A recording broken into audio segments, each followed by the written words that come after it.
everyone, Hungry Reader here. If you're like me, and a lot of other people, you get a little iffy when series reach the fourth part, because, we have the word trilogy for a reason. We don't say the quadrilogy or quadrilogy, unless you're making, contrived DVD box sets. You probably noticed that by the time they get to the fourth movie or book, whatever, they stop using the numbering system or Roman numerals, and they start giving it just subtitles to avoid that scary number 4. There's a little bit of a cultural basis for this, because in many Asian countries, the number 4 is associated with death, to the point where some buildings don't have a number 4 on their elevators, like how our elevators don't have a number 13. What I'm leading up to here is that number 4 is when people start to say, give it a rest already. And often it starts to be where the creator starts thinking maybe they should give it a rest too.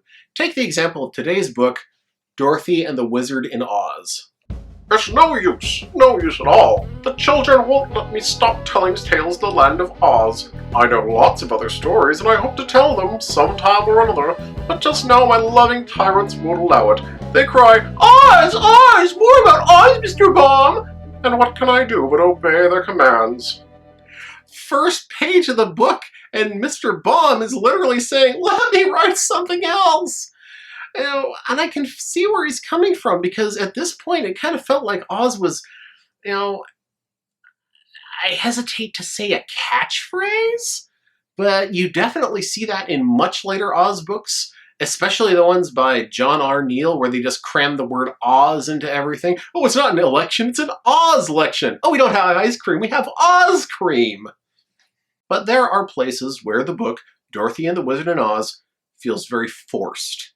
Not only that, but it really feels like certain care was not taken to make it match up with the rest of the books. I mean, sure, there's plenty of parts of the other books that don't match, but these are real, to use modern terminology, game-breaking bugs. We'll talk about them when they come to them.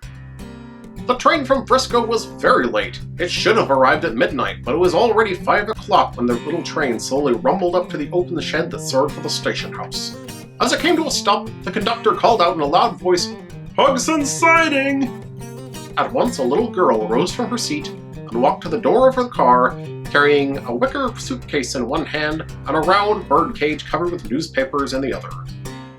Remember how Dorothy ended up in Australia at the end of that last book? Well, she did, and now she's back in the USA. Actually, she's in California. I guess she must have made port in San Diego, and I'm not sure where Hugson's ranch is, but it's definitely earthquake country. Waiting for Dorothy is a boy named Zeb, who turns out to be her second cousin. So some people take this as an opportunity to ship Dorothy and Zeb. As a matter of fact, in the Oz Kids cartoon, Zeb and Dorothy had gotten married, and they had a little girl also named Dorothy. They weren't very clever with the naming in this cartoon, but at least the brave little toaster showed up once in a while. Not too far off the track when it comes to Oz, really. Zeb and Dorothy start out for the ranch, but almost as soon as they take off, a giant crack opens up in the ground and they fall in. Oh yeah, because that's always happening here in California. It's always happening to us as we're on our way to the beach with our surfboards in hand. They would be tumbling to the bottom of a crevasse if there was a bottom. Instead, the horse and buggy falls and falls, and descends slower and slower until it descends into a city made all out of glass. Ironically, here throwing stones is the national pastime. So that's their first clue that things are getting weird. Their second is when the horse begins to talk.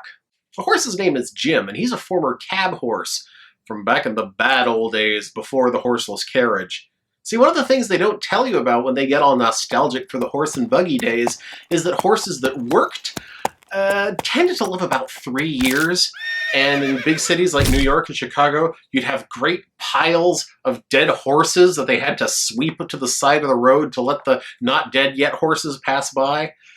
The good old days. Jim is pretty gruff and hard to get along with. But far more gruff and harder to get along with still is what was in Dorothy's birdcage. It's Eureka, a kitten that Dorothy found in Australia. And I guess she didn't have to take it through customs or anything. But the weird thing about Eureka that's never mentioned in the text of the book, in every illustration, Eureka is wearing a long-tailed dinner jacket. No wonder this cat is so grouchy. She probably spends all of her time going, trying to back out of it. Now, Eureka is actually the only character introduced in this book that we ever see in a future Oz book. And the weird thing about her is that in every book past this one, she is referred to as Eureka the Pink Kitten. This is because when she first appears, she is underneath a pink light, which makes her look pink. We are then assured that she's actually white. But I guess the part about her being pink was the only part anyone cared about, so ever since then, she's been the pink kitten. So 2 children and 2 animals have found their way underground into the strange city of glass, which is populated by beautiful but expressionless people, who are very angry with them for breaking their glass houses. So they lead the kids to the prince, who leads them to the wizard. Yes, for the second time in her life, Dorothy is off to see the wizard, but this is a very different wizard. 1, he prefers to be called a sorcerer. Hoity-toity. 2, he has long spines all over him that make him look like Knuckles the Echidna on a bad hair day. Sometimes I wonder if we could have marketed a whole Oz toy line if we just made them look a little bit more like He-Man characters. The sorcerer assures his prince that there will be no more weirdos falling from the sky. And right on command, down comes someone else from the sky. Someone else who rides in a circus balloon. Here he is! Now, this is the first time we've seen the wizard. 2 whole books have gone by without him, and he looks very different the way John R. Neal draws him. For starters, he's a whole lot taller, and he has more hair, although he has a very unique and kind of odd-looking hairline. In future books, the wizard's hairstyle gets so exaggerated he seems to have the antenna of a bug. Of course, Dorothy and the wizard are happy to see one another again, but the wizard recognizes the sorcerer for exactly what he is. Exactly what the wizard is, a big humbug. Thus, they have a wizard's duel. This does not involve turning into different kinds of animals to destroy one another. Instead, the wizard does a really amazing trick by producing 9 tiny piglets out of nowhere.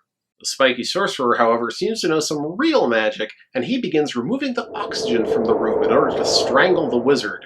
But the wizard takes a handy assemblable sword that he has hidden in his hat, and... Conan the Librarian.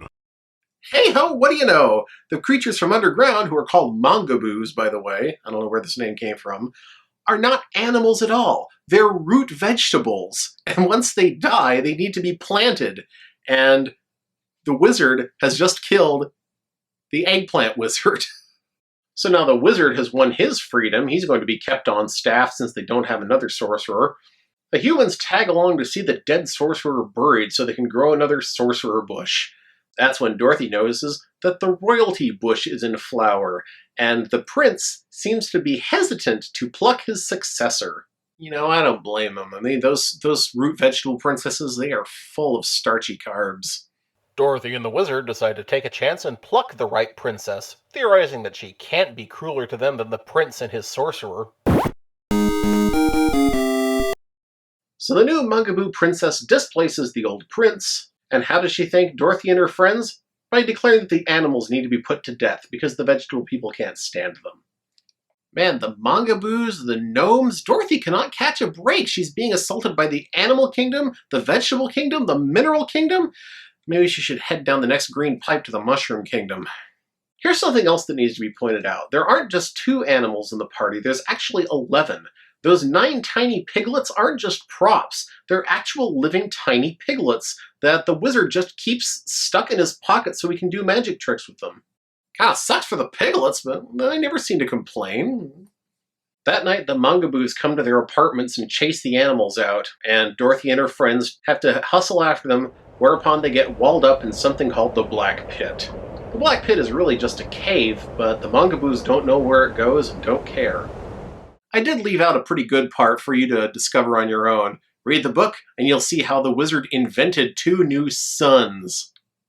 So now Dorothy and her friends are lost in the darkness. All they can do is go the other way and see where it leads them. And it leads them into a very beautiful valley, filled with delicious juicy fruit that you had better not eat, or it will turn you invisible just like the bears. Invisible bears. Invisible bears!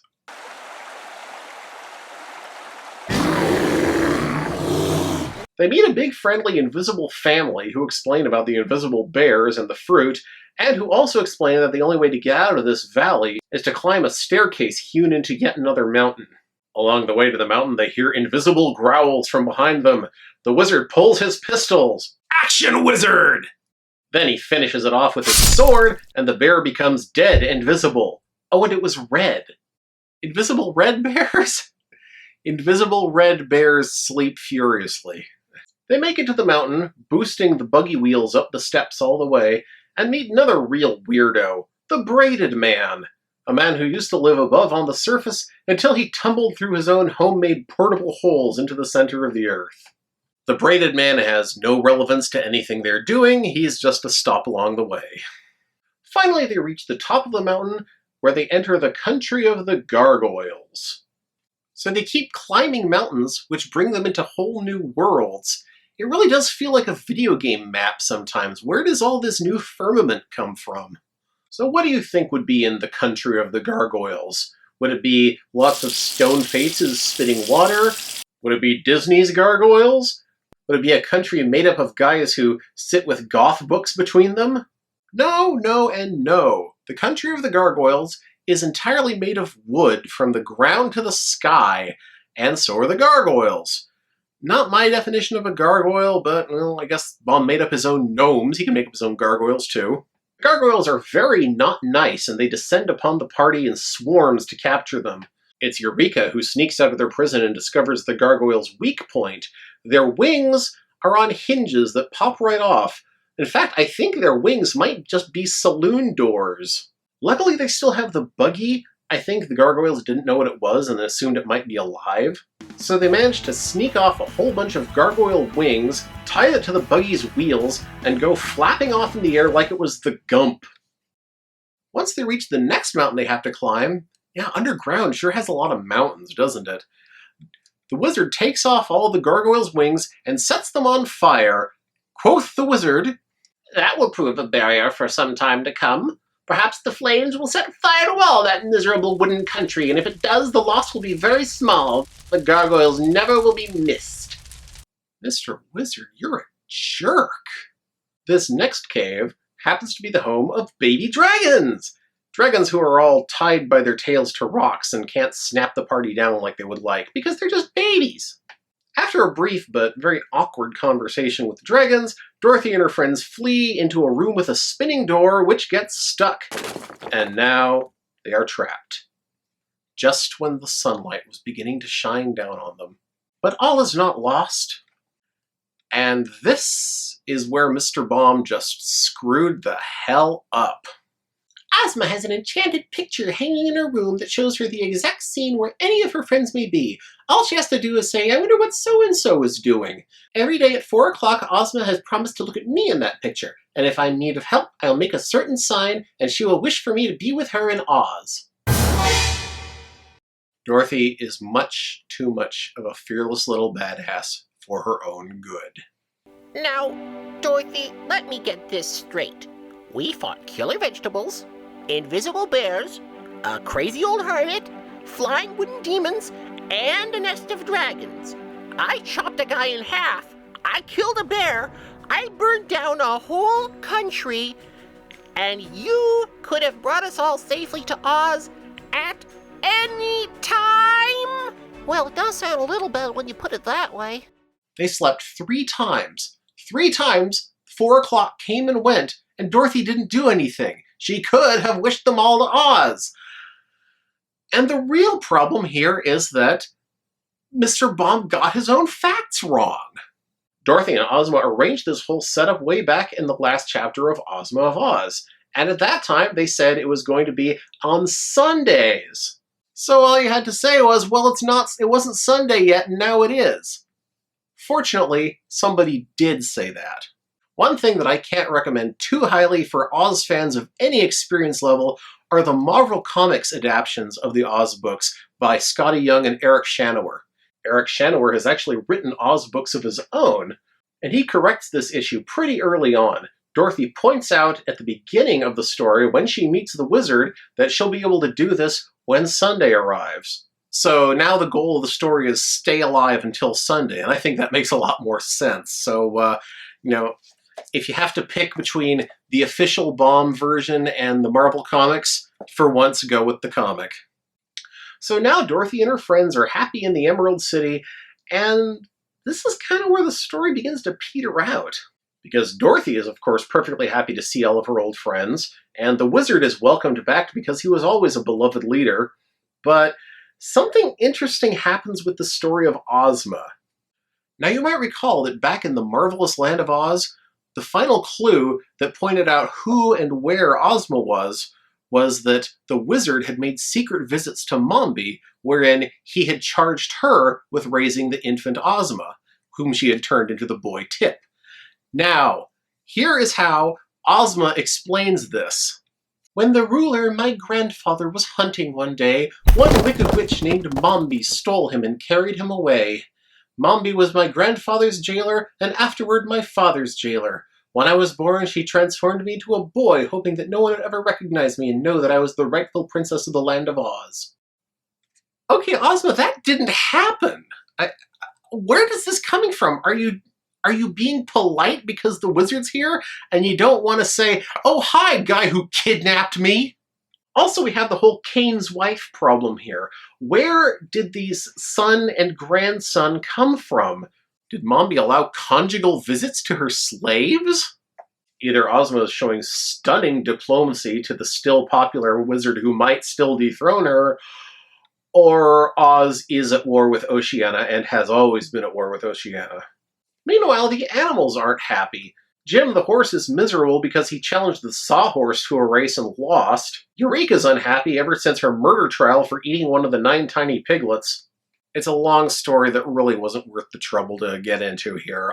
And Zeb isn't happy because Jim isn't happy. You could just send the horse back, but oh no. And of course, Dorothy is happy as ever until she looks in the magic picture and sees Aunt Em and Uncle Henry dressed all in black. They're in mourning for her. You'd think by now they would have caught on about her, but it'll take another book. I'm much obliged for all your kindness. I think this is the loveliest country in the world, but not being fairies, Jim and I feel we ought to be where we belong. That's at the ranch. He gave a start and rubbed his eyes. Just ahead of him were the gates of Hugson's ranch, and Uncle Hugson now came out and stood with uplifted arms and a wide open mouth. Goodness gracious, Zeb! And Jim, too! Where in the world have you been, my lad? Why, in the world, Uncle. Now, you may have noticed something that this book has in common with Ozma of Oz, is that there isn't really that much happening in Oz. I mean, it's all about the journey to Oz. And the next one, actually, the next book is called The Road to Oz, so it sort of makes a trilogy of stories that took place on the way to Oz. You can kind of see why Mr. Baum was getting tired of Oz, because there was nothing to do there. It was such a beautiful fairy country, and he didn't want to have the gnomes invade and destroy everything, so all the adventure had to happen first, and then you have this ever-increasing number of people that Dorothy has to greet and say hello to in the last chapter.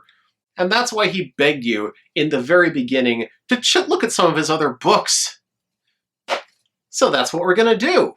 The month of April is Da-Bomp! It makes you get your freak on! I'll be introducing you to some of L. Frank Baum's other non-Oz stories. Some of them that I have physical copies of, others that I'll be reading off my phone because they're in the public domain, and you can do it too! And we'll finish it all off with the 5th book, The Road to Oz. Yeah, 2 Oz books in 1 month. Hope you're hungry, and before you enjoy your mangaboo princess, try to rubbing her all over with butter and sea salt. Dorothy and the Wizard of Oz may be my least favorite Oz book, but you should still read it. It's available for free at archive.org and gutenberg.org. But if you want to catch up with the Oz series to date, then you should check out the first 5 novels, The Wizard of Oz, available from Barnes & Noble.